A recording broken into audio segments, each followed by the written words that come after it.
سورہ مزمل پڑھنے کے فضائل و فوائد۔ تفسیر البیان اور کتاب فوائد قرآن میں لکھا ہے کہ حضرت رسول خدا نے فرمایا کہ جو شخص سورہ مزمل کی تلاوت روزانہ پابندی کے ساتھ کرے گا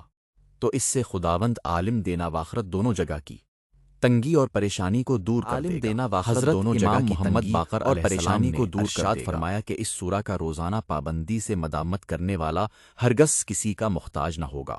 اس سورہ کے خاص و فوائد میں مصباح العابدین میں اس طرح بھی روایت لکھی ہے کہ جو شخص رزق کی تنگی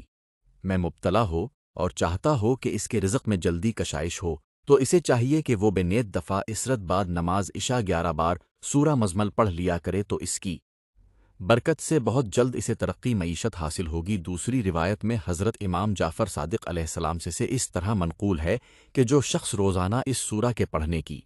مداومت کرے گا یعنی اسے روزانہ پڑھے گا تو اسے کشادگی رزق کی برکت حاصل ہونے کے علاوہ اس کے لیے ایسا بھی ہوگا کہ وہ کسی نہ کسی دن خواب میں حضرت رسول